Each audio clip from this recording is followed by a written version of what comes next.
All right, there's one tool that I think is more essential than pretty much anything else out there for espresso making, and that is the coffee tamper. What's going on, everybody? Jay here. Welcome to the Coffee Q&A, your daily dose of coffee talk here on the Ono Coffee channel. How are you doing? Every day we talk about coffee, and today we're going to be talking about this, a coffee tamper. And to me, the coffee temper is the most essential tool for any barista or any person that's interested in making espresso at home or in a professional environment. I think it is the one tool that if you're going to be making coffee, you should buy for yourself. Like if you're a working barista and you're like, the coffee shop has its own temper, you should get your own because you know what? This is an essential piece of kit that is essentially an extension of who you are and your craft. So what's going on? Kiri, how are you? Good to see you from Thailand. How's everything going? If you haven't joined us, well, welcome to the show. So today we're talking tampers. This is my personal tamper that I bought many years ago, probably about 2003. This is made by Reg Barber.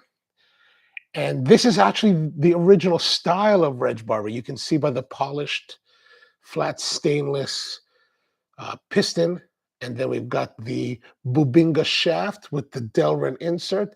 And so why is there these Delrin inserts? So you may be wondering, like, why do they put these Delrin inserts? And this was really for one big purpose. Back in the old days of making espresso, we used to we used to tap our portafilters to dislodge any loose and errant grounds that may be in the portafilter. So for example, if I take this portafilter, right, this is our standard portafilter. Mom, good morning to you. We would do the typical dosing, distribution, and then we would back then what the thing was, you dose, distribute, tamp, and then you would double tap like that, or like this, or somewhere here. I always did it on the wings. You would double tap to, in your first tamping, sometimes you'll get coffee that will go on the sides, right? And those would just be riding up here on the edge. And you would just tap it to dislodge those and kind of cause them to fall in towards the center. And then you tamp it a second time. That was the whole thing. And then after a while, we got away from this double tapping. And if you look at this particular tamper, you can see the little, like, dings and cuts and coffee that's been embedded there for 20 years. Like I haven't done that style of, we haven't taught that or done that in quite a long time. But I'm just thinking here now that we're looking at it, we would tamp and then I would just turn like this. And then if you look at old school portafilters from that era, and there were those portafilters like this one were brass, right? They were brass, and then you could actually see the dents in them. Is this one? This is not so dented. Some of them are dented. Like if you can find some guys that have old school, you'll see like a little bit dented because tampers are made of all kinds of material. So you'd have metal tampers. So the Delrin was to protect the soft brass metal. That's, of course, this is chrome plated brass. Now the newer ones, like this one from La Marzocco, is actually a stainless steel. I think this is cast stainless or something like that. So these are a little bit more durable.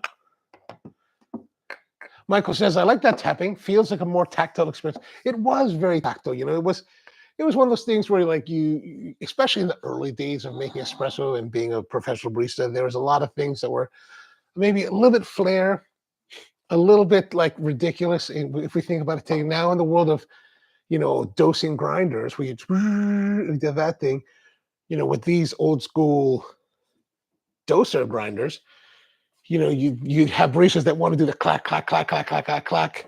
And then they do some baristas would do this kind of thing. Other baristas would actually use their piston and I'll do it on this one. They would tamp and then something like that. They would tap around.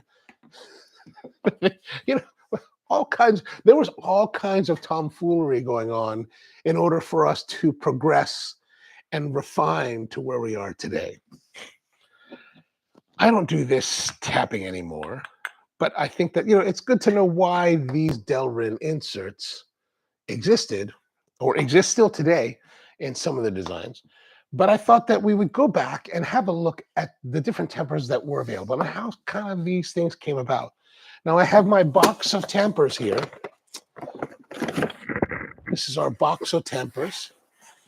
As you can see, we've got a bunch of tamping stuff in here. And back in the day, I don't know if it still happens, but the Reg Barbers came with little bags. So you could take your Reg Barber. This one's a little bit more of a harder, looks like maybe like a sheepskin. This is a softer sheepskin, depending on how they were dyed. And then sometimes you get extra pistons. So let's have a look here. So amongst the granddaddy of them all is this temper, this very simple and relatively innocuous looking temper. This was the temper that if you bought a La Marzocco Linea back in the day, this is the temper that it would come with. And you know what? It's plastic. It's molded plastic, very lightweight. It has pretty much, it's not 58 millimeters. It's probably like 56 millimeters. So fairly close. So if you put that into your portafilter, you would have a bit of space, right? I can see how much space I can move that inside here. But this is what you came with. This is what it came with. And you know what?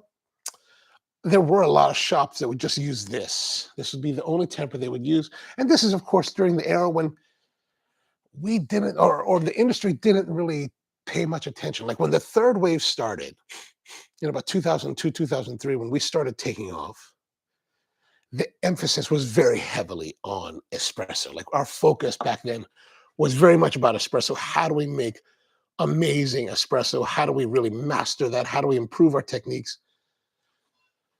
This whole like pour over brewing stuff wouldn't come for another 3 years. It wouldn't start to emerge for another 3 years.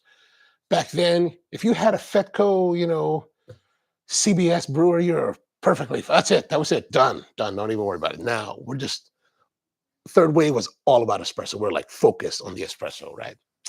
So that's where we started with this temper, this cheap La Marzocco temper, and then eventually, Reg Barber came out and made this. But before Reg made this temper, there was a guy in Seattle by the name of David Schomer, and he made a temper that was kind of based on this one. And this is his temper. This is the Ergo temper, Ergo Packer, should I say. This is before they became like, everybody started calling them tempers. So Ergo Packer, this is a 58 millimeter from Espresso Vivace in Seattle. This is one of the OG like tempers. I believe this predates the Reg Barber. Like Reg Barber started around the same time. A lot of us did in the industry. But as you can see, it's got a slight, I don't know if you can see that, it's very slightly, let me see that better. There we go.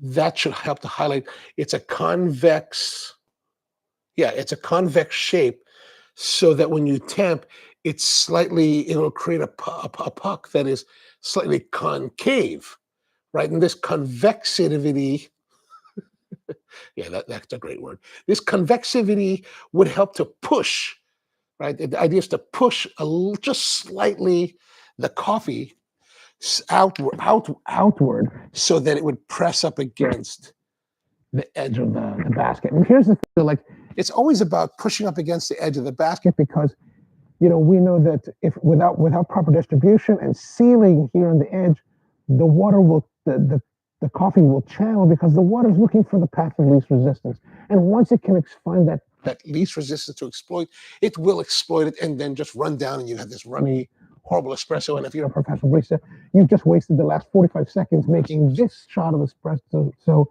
that you can no longer use and serve, and you must start again. And gosh, that is incredibly frustrating when there's a line of people waiting for you. But Vivace was the OG of these tempers, the first round of tempers. And yeah, it's kind of nice. You know, it's fairly weighty. Let's see, how much does it weigh?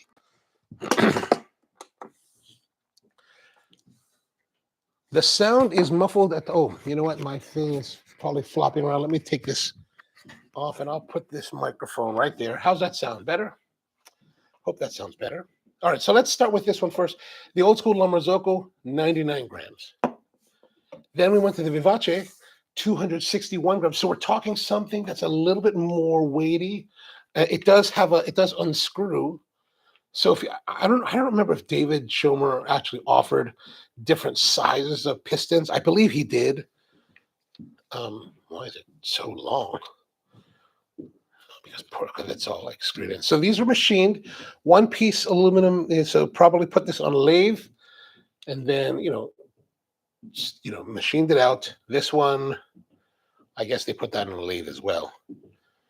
But it's a nice overall, very nice. You could change the. I believe they. If I remember better now, I think they did offer a variety of these in a different sizes. That's why it's all stem 58. But that's so 261 grams. So a little bit more weighty, right? So all aluminum. Then we have the Reg Barber, the old school 367. So we're adding another 100 grams or so to this. So that's why, I mean, I think it's fair. Like nowadays in modern time, this is fairly heavy, but this back then, man, this is what you wanted. You wanted that girth, that oomph, that I don't know. You felt like a craftsman. What else do we have in here? Now, most of the stuff I have is actually from um, Reg Barber because actually, this is my first temper and I loved it. I loved everything about it. The shape of the temper to me was so very nicely done. The way that it fits in my hand, I think the way that you can grip it just gives you it's just enough length so that you can grip it correctly. Whereas, let's say this smaller one from Espresso Parts, this is their kind of like chessman looking. Again, this one also has a convex. This has a convex shape to it as well. But this is a little bit shorter, so it doesn't give you quite, at least on my size hand, it doesn't give you quite the same kind of grippiness. And what you also want is like this. Notice how in this one you can also see that there's a slight chamfer here, right? There's an angle on the piston, very much like the Reg. On the Reg, it's not so pronounced. I mean, you've got it, but it's like it's not that big a deal because I don't really feel it. I don't touch it. But on a shorter one like this from Espresso Parts, I'm pretty much running right down on top. My thumb and fingers are really on the piston itself. So you want to have that kind of angle just to make it more comfortable. It makes it more comfortable, makes you feel better while holding it, right? Another one that came out was this bumper temper. Again, very much based off of the La Marzocco, right? The La Marzocco, very similar in design. Maybe I should move this out of the way of the lighting. Maybe that's better lighting. Sorry. Whew. Let me put this over here. There we go. That's better. So we've got now, so you can see the bumper. Now the bumper was more flat, right? Like if you look at that, that's actually quite flat. Very much like the original Reg Barber. Very flat. Now this is where kind of like you would see some of the details really kind of show themselves. Like if you look at this one, this Reg Barber. So Reg is a master machinist. So he really has a lot of insight into just making things work really well. Like that's why there's reasons why this temper is so superior to pretty much everything else. And part of that in this case is look at the piston, right? The piston you can see is substantially. I don't know if you can see that as well. Let me turn it this way. Is thinner, right? It's still got the same base size more or less, but there's not as much thickness here where this bumper temper from, I believe this was made in Hong Kong, is thicker, right? So it has just enough bulk where this one has too much bulk, right? So it's going to come in at 443 grams. So another, we're talking like what? That's a pound. right? Is that right? Yeah, that's about a pound. And so this is, 367. Is that right? 367. Yeah, 367. So a much more friendly. I think somewhere right around here is just that was especially was the ideal. This was on the heavier side. The espresso parts was also a very. This is actually a very thick and bulky one. Look at that, 458, almost the same size, the same weight as this. Now this one is a rubberized coating for a metal. I don't know if it's stainless or if it's. Let's see if we can see, or maybe just aluminum. Oh yeah, it's aluminum underneath. You can see by the style of color. That's just aluminum. That's fine. It says you just a heavy, and in many respects unnecessarily heavy. Right. Whereas this was too light. This was pretty good. But I think that this is what 260 something, 261, yeah, versus 367. Like somewhere right around here between these two ranges, I think is a really good weight for you. What's going on, Craig? How are you, man? Good to see you. All right, what else do we have in here? One of the ones that I have that are broken that I really liked, and I wish it didn't break, but part of the reason it broke is because the material itself is a little bit fragile. But this is another kind of fun one from Espresso Parts. This is was made from bowling. It's evidently it was supposed to be bowling ball material, and it's got this like glitter, and I just love that. But the problem is that the material itself, especially here at the base, you can see how it broke off, right? It just wasn't able to support the weight of this piston. So after a while, it just if you dropped it or something and hit it on something, it actually broke. And so that was really a shame. But I really love the material of this. This one again, probably it's a little bit under 377, so a little bit on the heavy. And that's the thing. This is about the same, right? 367. This is heavier because again, their piston is just so massive. Like it doesn't need to be that weighty. Plus, this piston that they've machined the threading onto just was too much for the material. Like it just wouldn't support the material, which is a shame. Again, I do love the style of it. And there was a time when I was buying them for the style. I even have one somewhere that's a skull head. I don't know what happened to that. Maybe that walked away. I don't know. Another one that we were looking at that we had here is this one. This is, I don't remember the name of this. Craig, maybe you've been around for a long time. Maybe you might remember this. But if you look here at this one, you can see the damage that I'm talking about that we would use in the tamping. Like you can see there's some bumps and scratches here and here. You can see those. A lot of those were from the days of, like I said, of tapping. Although I never liked to tap like that. I don't know. I mean, these were probably used at the shop at some point, but this one has it's very weighty and weighted throughout. Like you can see the actual machine lines. So this is actually two pieces that they sealed together.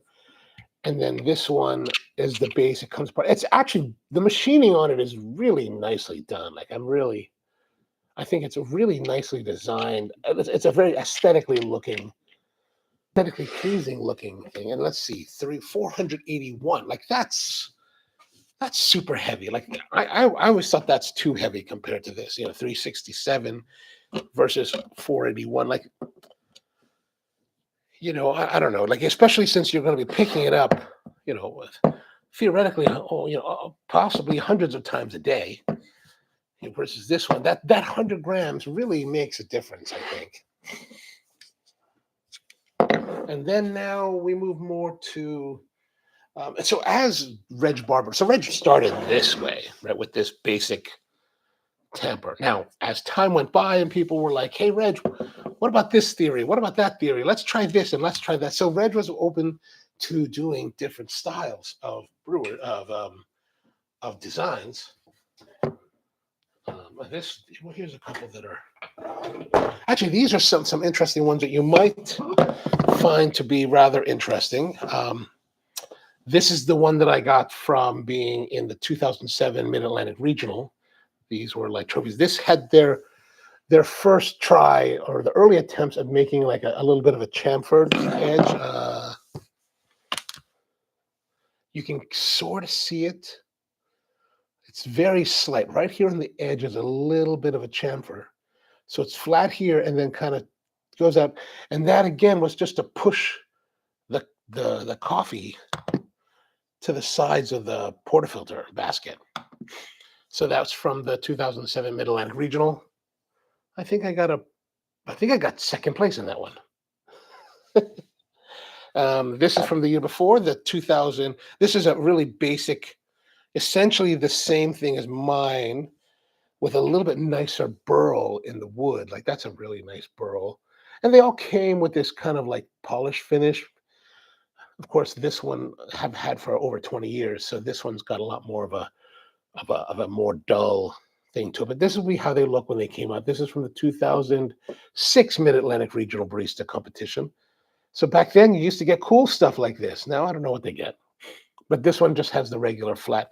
Now this one, for you guys that are into coffee, you might find this one to be quite a interesting piece. This is one from Reg Barber from the 2007 WBC in Tokyo, Japan. Very simple. Reg started after a while from moving from this. People wanted color. So what Reg would do, he would take I think these were aluminum shafts. Is that right? And he would, yeah, they're aluminum, I think. Yeah, they're pretty light. So he would take the aluminum and then have them powder coated. And then I believe that the what do you call it? The logos on them are laser etched off them. But this particular one you guys might find interesting, especially if you're into YouTubing and coffee on YouTube. This is actually James Hoffman's tamper from the 2007 WBC. This is the tamper he used in the competition to win. After he won, James and I have known each other for a long time. He was like, "Hey man, let me give this to you." I forgot why he gave it to me, but he gave it to me. So this is the win. This is, if you ever watch the videos of James Hoffman winning the World Barista Championship, this is the tamper that he used in the championship itself during the final round to win. And he gave it to me. I keep thinking maybe I should frame it, I know a lot of the champions, nobody gives me anything except for James. Thank you, James. Keone asks, nice collection of tampers, lots of history. What do you think of the spring-loaded tampers like the Force? You know what? I thought in this box, I had one of those. So many years ago, the spring-loaded ones, there was this one that you'd press down. It actually had this kind of like spring in it, and it would click. Because the theory was it 20 pounds? 20 pounds. 20 pounds we want a temp with 20 pounds of pressure. And so some of the tampers were designed to click after 20 pounds.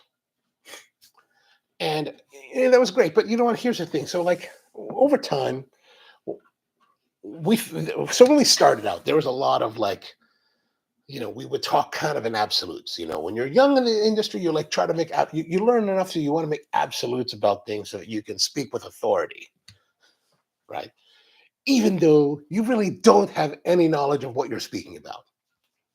That's just the nature of things, right? So 20 pounds was, somehow we decided 20 pounds was going to be what everybody across the board would use. However, over time, we found that the poundage of pressure that you use to compact your coffee with a tamper is important, but it's not so important, because if you have good distribution, even if you have good distribution, you're able to lock and load your portafilter without tamping, it should pull your espresso pretty well. So even today, the actual need to tamp, maybe we don't need to. But the problem is it gets all messy, and the nice about compacting your coffee with a tamper, it just keeps it all clean and easier to manage. Perhaps that's the greater thing. I don't know about the modern ones in today, these spring-loaded ones. I guess they're good. Like, I just think that, we really don't need fancy tools. Like, I still will use this 20-plus-year-old tamper. It's 2023. This is 20 years old. I bought this 20 years ago. Maybe it was $175 at the time, or maybe it was $75. I don't remember, but whatever I paid, well worth the money because I still use it. I would still use it today. I mean, I still use all the Reg Barbers today. This particular one is from a different style of wood with a laser engraving. This is where he started to do his rings, and these rings again were designed to help flatten, not necessarily push out to the edge, but to flatten them down and I guess prevent the water from flying across the. I don't know why we did it. It's probably more aesthetically pleasing. Like the tamper that we ended up using for the Spro Handling Shop had a combination of these two. Where'd it go? Yeah, these two, right? So we got the C rings and then the edge chamfering, and those all came together in this one where it's it's all together. And this one, as you can see, it's got a lot of wear on it. I mean, this is a tamper we used at the shop for 12 years. This was the opening shop tamper and the tamper that everybody at Spro uses. And so that's the thing. Like, I encourage people that if they're into the craft, they should get their own. But I know that a lot of people won't. But you know what? Here's the thing that because I make coffee myself, and I'm not just an owner, like I want to have nice tools to work with. So this is the tamper we use. We didn't use anything cheap or anything not so nice. But as far as the spring-loaded tampers, I'm not sure because I haven't really used them. Like what the more modern tampers that I've used are like this style of tamper, and I know there's a name for it. This is a Chinese knockoff of this. This came in a set, and I bought this set for like $35 or $60 or something like that. And this I think you call it the not WTT or whatever you call this spinning thing that's supposed to do distribution for you, that controls the depth. This is a Chinese knockoff using stainless steel and aluminum pieces. I can never get these things to unscrew too well. Okay, so you unscrew that, then you set the depth, right? And they're fairly good. Like you guys, I'm sure you guys are all familiar. You put them in, you just kind of press it down. I bought these because you know what? These are Chinese knockoffs, and I bought this one because you know what? I was in the Philippines. I found a place that was selling for cheap. Honestly, I bought it because I wanted to see what they were all about, and I didn't want to spend the crazy money, this $250 or whatever they were charging for the commercial brands. I was like, just give me the Chinese knockoff. These are way too heavy. These are not very well thought out. You can see it's been bouncing around, so because it's got some scratches here, but they're fine. I think if you're it's I think that this thing helps to as time has progressed, people have tried to find more tools to make espresso making easier, which is a good pursuit, right? It's easier. You basically will take this, and I know you guys know this one. You set the depth of whatever you want, right? And once you set the depth, all you have to do is put it in there, and it press, and you press it down until it stops, and you're done. And this ridge, this collar that sits on the edge of your basket, essentially guarantees you level tamping, which I think is helpful. I think it's way too heavy. Like this thing alone is a battle tank. Like I'm getting fatigued carrying it. Like 521 grams. That's easily the heaviest tamper of them all. It's unnecessarily heavy. Like I don't know why it's so heavy. This spinning tool, whatever you call that, is 500 almost. So we're talking 1,000 grams of both.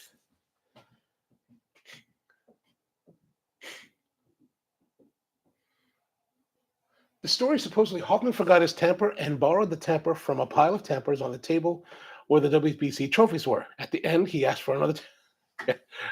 Well, evidently, this is the tamper he used because he gave it to me right after he walked off. So I was like, all right, thanks, man. And so I'm not sure where he got. He probably did because these were like gifted to the performer. I think that I don't remember if they gave them to all of the competitors or just the finalists. I don't recall anymore. But he was like, "Hey, man, I went, do you have this? I was like, oh, thanks, dude. Should have probably put it in a box. I mean, like a display box. Okay, so those are those tempers. Now, then the one that I thought that I saw this on Hoon's channel maybe about a year or more ago, and I thought, because I don't really think too much about tempers like this. This to me is just ridiculous. Like, just like too heavy. It's too unwieldy. Like, I'm afraid of this thing. Like, if you drop it on someone or your foot or something like that, just could be. And we're talking 500 grams of like weight for very little reason at all.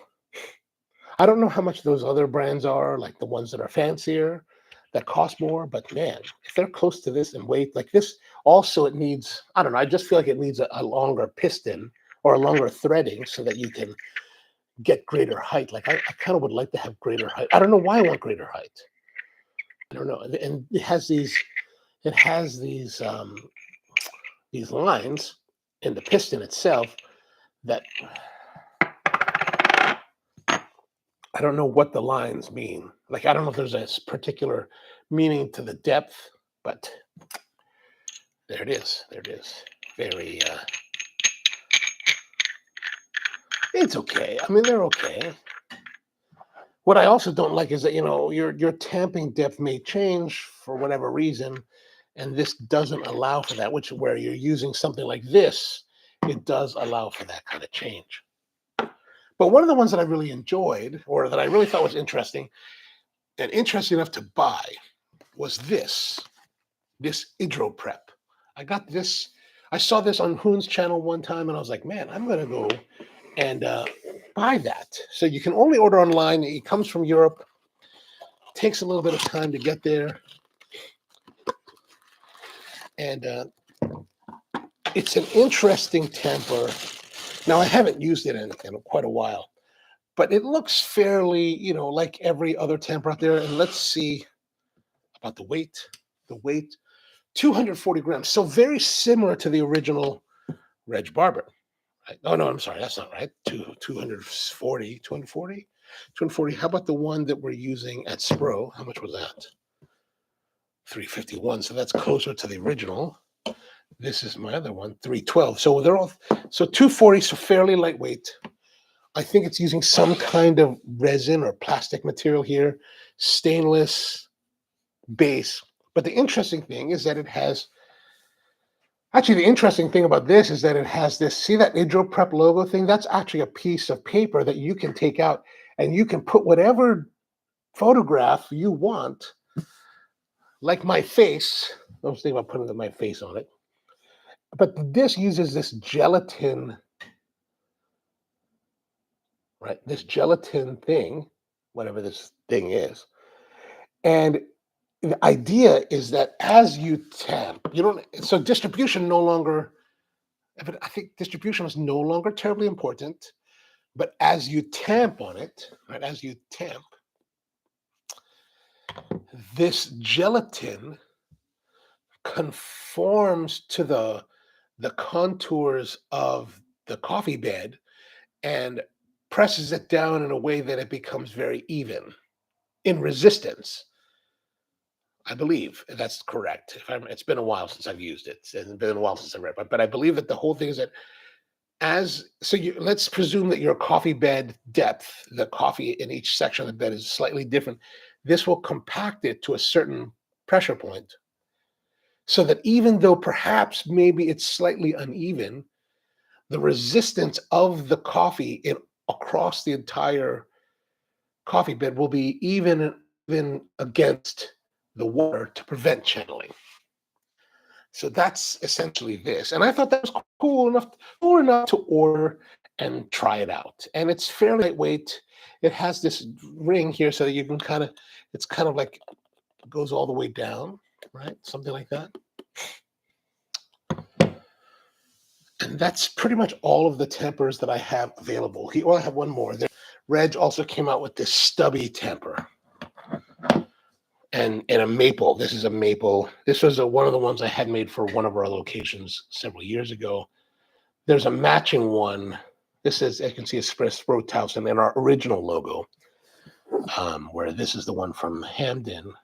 or that's mine. This is the one from Hamden, right? This we actually have one with this logo for the other shop that's actually in this style. I don't know what happened to that, but I like the maple. I thought that was kind of a nice change. But this one, it just doesn't. I just didn't like the feel of it as much. You know, it's cool looking, but it's really stubby. I really have come to like this long one, and I think that the best way to hold that, and whether or not when they're using, even for this one, it's a good length. But you know, if you're gonna, let's talk a little bit about how to hold your tamper. You wanna, I know we went over it a little bit, but really, I'm only holding my tamper with 2 fingers. That's really the extent of it. So everything is held by the thumb that runs down, you know, along the shaft, and then around this nub here, it rolls down very straight, and then the middle finger just wraps around. And it's pretty much that's all that I use to hold the tamper. And then everything else just kind of falls in its place. And I just keep everything very like you want to think about your shaft here to be an extension bone, right? So that's always in line. Like you should never have flexing of your wrists while tamping. It's always meant to be straight. That way you can avoid any kind of repetitive stress or disorders. And you know, like you want to contort your body so that you can get the right ergonomics, right? So that if you have to turn and twist, you want to be like that. You want it to be now this counter at 42 inches is way too high for this kind of work, especially since now you're going to be up here with the portafilter, right? Ideally, you want 30 inches, somewhere between 30 to 36 inches, maybe 34 at the most. I would prefer 30. Like if you can drop it to table level, like most bars are not going to be table level. Most bars are going to be 34, 36 inches, acceptable. But if you're smaller in stature, smaller in height, you're going to have a harder time. One of my good friends, Bronwyn, you know, she's a pretty short girl. She was also the 2004 US Barista champion. Like she's short enough that this tabletop was too high for her. She would have to, on certain bars, she would have to actually stand on something to get the proper ergonomics. And you want to make sure that you're getting the proper ergonomics because you don't want to have repetitive stress disorders. That's really one of the big keys. Like as a coffee shop operator and a barista, the big thing for me was working with our baristas to make sure that we can reduce their chances of repetitive stress disorders, because I think that's, to me, one of the most concerning things is that we want baristas that can, you know, do their job and not get injured so they can do it for as long as they desire, right? And ideally, you know, and from my perspective in the craft, you know, it's like I would prefer to see, you know, people be able to pursue the craft of making coffee for as long as they want. If they want to do it till they die, great. But unfortunately, you know, the way that the structure of the system works currently, that's a very difficult proposition in the United States. So those are pretty much all the different tampers that are kind of available or were available or still are available.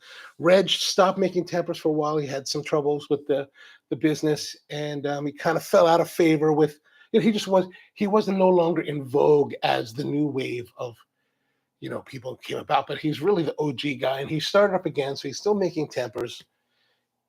Highly recommend them. I think they're really some of the best quality tampers made anywhere. And you're supporting a small business from a guy in Canada. But you know, this hydro prep, let's go and make a shot or two just to see what it's all about. Let's use, do you have a preference for tempers?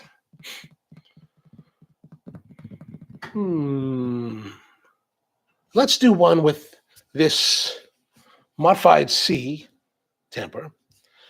And we'll do one with the hydro and see if there's much of a difference between the two. I should turn that one on. All right, so let's do the hydro first. I'm always fascinated by this by this temper. So you can see here's the hydro. Put that over here. One of the things about the hydro I do have to be concerned about is that it is this gelatin thing. So I presume that the gelatin, the membrane, you have to be careful. The membrane, I guess, can be pierced, and then you have to order another one. It is fairly simple to take apart, right? You just kind of unscrew it, and then this is the gelatin insert. I think it will come out. I'm not going to take it out. Then you could put your own photograph there. All right.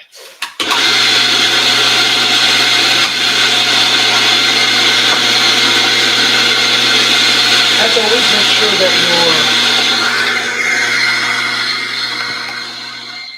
make sure that your portafilter is clean. Right. And we'll dose. A little bit of dosing there. Distribution. Can you see that? Okay, there, better. Maybe that, to me, that looks like a lot. So I'm just going to knock a little bit off there. I'm going to take this and we're going to just fit it on top. I don't know. I'm going to press down just a little bit. It doesn't really move very much, right? Now, I didn't bother to polish it because I don't think you're supposed to polish it with this. But you can see there's still some residual stuff there. I'm going to knock that off. I always use the palm of the fingers, right, with a little bit of concavity so that I'm not going to gouge down into it. So you just want to wipe off. And then, you want to use the flats here.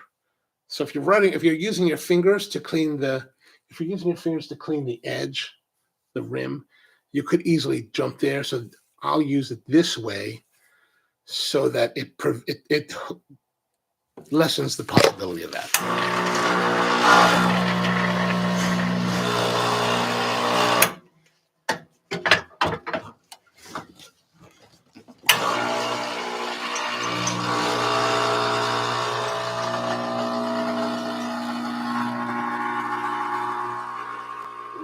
Oh, it looks a little bit loose. That could be from weaker used coffee that's been left inside. Not terrible. Oh, wrong one. Sorry. Not terrible. Not great. Let's see how it tastes.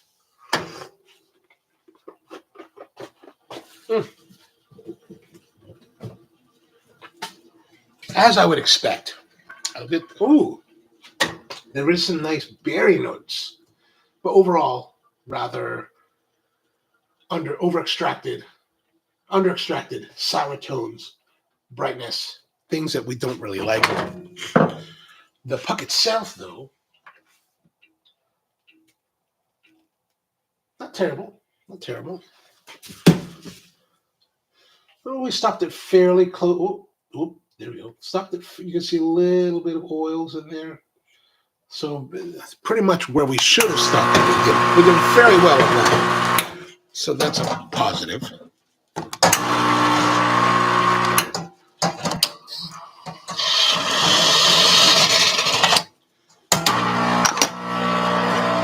Let's do one more time because now we've gotten through the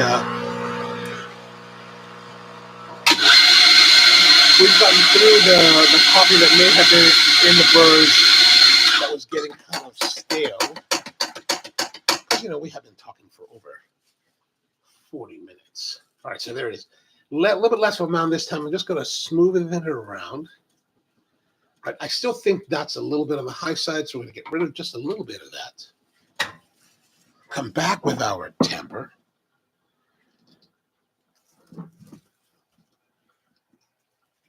So it's so odd not to do the twist. Do a little flick. Make sure those are all clean. Quick flush.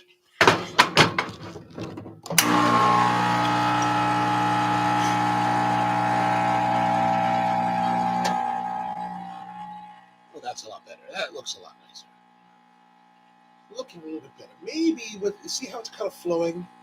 Maybe it's a little bit on the fast side. I think that's fast. I would think that maybe what we need to do is to go with a little bit more fine.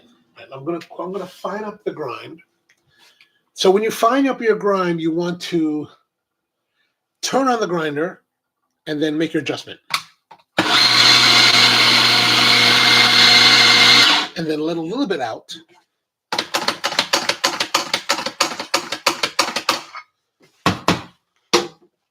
Now, why? Because, oh, my microphone is no longer traveling with me.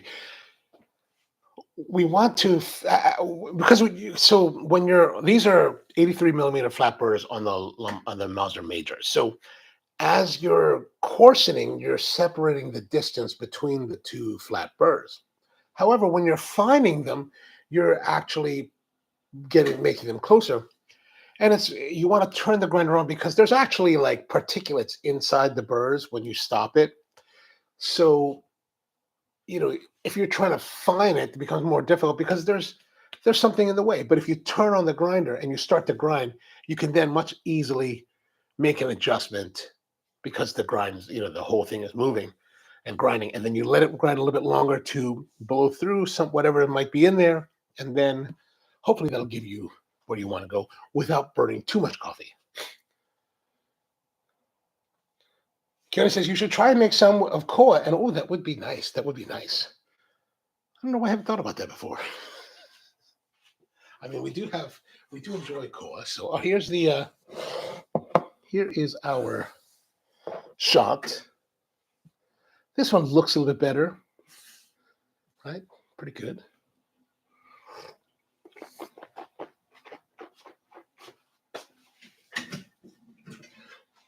Still with the brightness. That one we lost the berryness character that we had from the previous one. A little bit drier on the puck, but not bad. Let me knock that out. We're stopping fairly well because we see very little residual oil. So that's a positive thing. That's good. That's good. Now let's go. We've changed the grind setting. Let's do another one.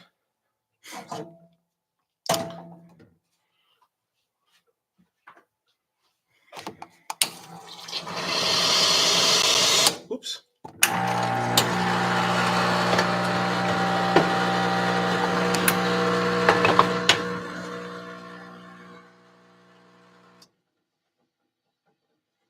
All right, so we changed our grind setting. Let's go again.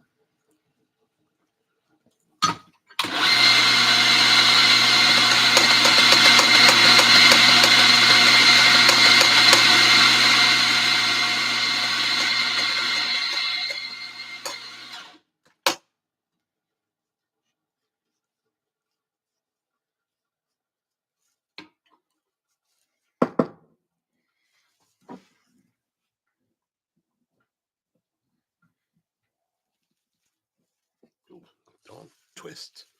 So a little bit of left in there. I'm just going to flick that out. All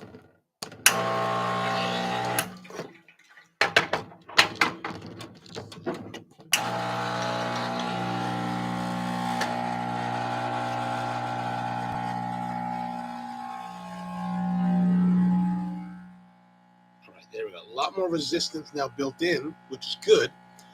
We're getting a little bit darker of a shot pull. A little bit more slow. Okay, that's done.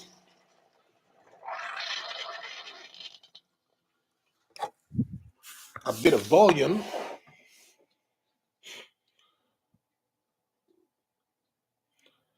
What I probably do, Keone, is get some actual pieces of koa so I can send it to someone to make.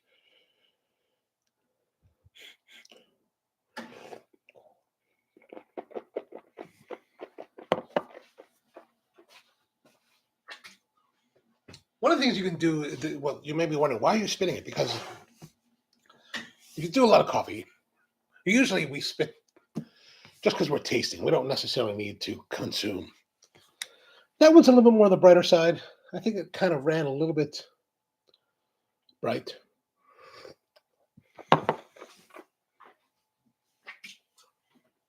Pretty good. Pretty good.